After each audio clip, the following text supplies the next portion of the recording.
結論から言います。デジタル絵に挑戦したいけど、液タブや iPad のツルツルした画面がどうしても苦手。そう思ってる人にとって、このノートは最強の解決策になります。一見ただのシステム手帳にしか見えません。このレーザー調のカバー、かなり高級感がありますよね。カフェやオフィスで広げても、まさかこれが最新のデジタルデバイスとは誰も思わないでしょう。これは紙にボールペンで描くと、同時にスマホやタブレットにデータ転送がされるというデバイスです。なぜ iPad 全盛期の時代にあえてこれを選ぶのか。アナログ派の私がこれを紙ツールと呼ぶ理由を今日は忖度なしで徹底検証します。そして動画の後半ではこのデジタルペンに関して誰もが一度は考えるであろう検証を行います。それは市販のボールペンの芯は使えるのかという検証です。先に言っておきますが、これについては意外な落とし穴がありました。混入を検討している方は僕と同じ失敗して無駄な買い物をしないよう絶対にそこだけでも見ていってください。それではスタートです。では開封していきましょう。かなり洗練されたパッケージです。これを開けるとまず出てくるのがこの本体。触ってみると分かりますが、安っぽいプラスチックではありません。しっとりとしたレーザー調の仕上げで非常に手に馴染みます。大人の文房具という風格があります。付属はシンプルです。専用ペン、返芯、そして充電用のケーブル。個人的におーっと思ったのが接続端子です。ちゃんと USB Type-C なんです。今時マイクロ USB だとケーブルを管理するのがめんどくさいですが、これならスマホや iPad と同じケーブルで充電できます。こういう地味ですが実用ポイント、ガジェット好きとしては加点対象ですよね。次は皆さんが一番気になっているであろう仕組みについてご説明します。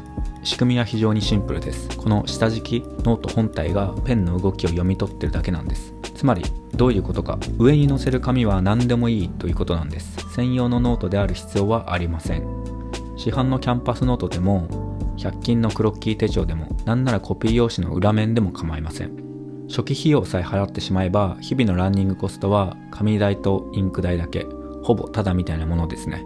スケッチやイラスト制作において紙の質感というのはモチベーションを作用する重要な要素ですから、自分の好きな紙を使えるっていうのは個人的にかなり大きいメリットだと感じてます。そして主役であるこのペン、型番はフイオンスクリボ2と言います。見た目は完全にボールペンですが、持った感じはどうでしょうか。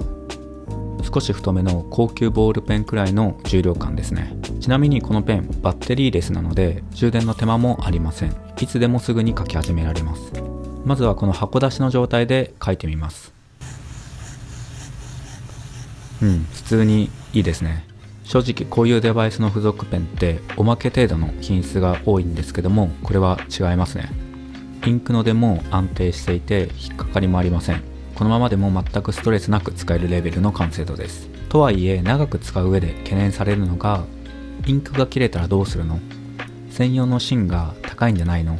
というランニングコストの問題です。まず公式の推奨ルートから説明します。基本的にフイオンの公式サイトで専用のリフィルが売っています。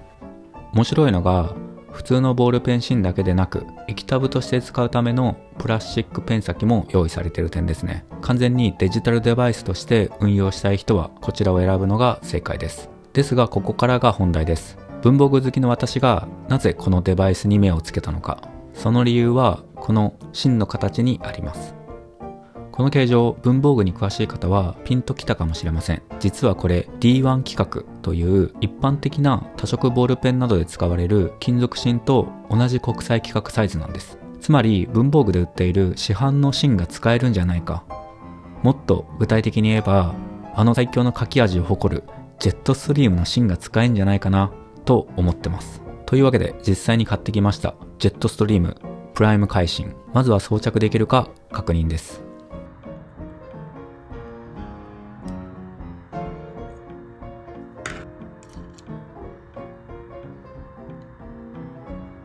見てください。サイズは完璧です。まさにシンデレラフィット。加工も何も必要ありません。ただ差し込むだけでしっかり固定されました。これで勝ったと思いましたね。意気揚々とアプリを立ち上げて試し書きしてみたんです。ですがここで事件が起きました。画面をよく見てください。わかりますか？今ペン先が紙に触れてません。1ミリくらい浮いている状態です。なのに画面上では勝手に線が描かれ続けているんです。こちらの比較映像をご覧ください。左が純正、右がジェットストリームの回芯を入れた状態です。まず浮かせ書きの比較です。左の純正リフィルは空中で動かしても当然何も描かれません。これが正常な状態です。ですが右のジェットストリームを見てください。紙に全く触れてないのに、まるで幽霊がいるように画面上では勝手に線が引かれ続けています。次にスケッチの比較です。立方体を描いてみます。純正は意図した通りの綺麗な線が引けてますが、ジェットストリームの方はペンの入りや抜き、移動の瞬間に描くつもりもなかったヒゲのような余計な線が無数に入ってしまってます。これでは作品制作にはとても使えません。なぜこんなことが起きるのか理由を調べたところ、どうやら磁気干渉が原因のようです。このペンは電磁誘導方式といって、磁気でペンの位置や筆圧を読み取っています。純正の芯は真鍮とメッキ加工された素材でできてるんですが、ジェットストリームはボディがステンレス製なんですね。この材質の差や、またリフィルの寸法の微妙な誤差がセンサーの磁界を乱してしまい、ペン先が押されていないのに押されていると誤認識させてしまうんです。アプリ側の設定で感度を鈍くしたり、絶縁テープを巻いてみたりと悪あがきしましたが、やっぱり精密な絵を描く上では意図しない線が一本でも入るのは致命的でした。というわけで検証の結果、悲しいですが、不イオンノートでジェットストリームは使えない、実用的ではないというのが結論です。では気を取り直して純正ペンでスケッチしてみようと思います。今回は色塗りは一切なし、線が一本での勝負です。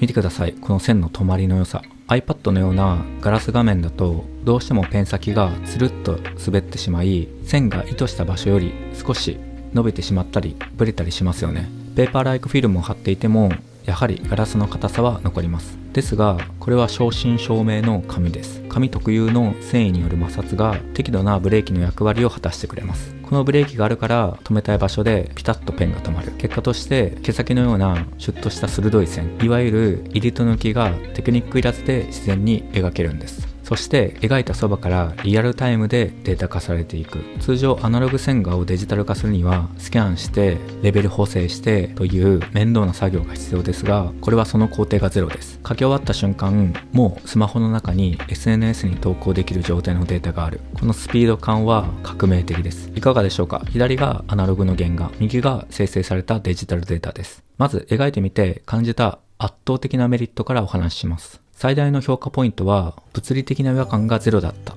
ということです。我々が普段紙に向かって書いている感覚そのものですから、デジタルツールを使っているという認識すら消えます。だからこそ線の勢いが死にません。デジタル特有の硬さがなく、アナログの温かみがそのままデータとして残ります。しかも記録されるのはベクターデータです。ここが重要なんですが、これは写真、ラスター画像ではありません。数式で記録された線です。つまりいくら拡大しても線が荒れません。後から線の太さを変えたり色を変えたり、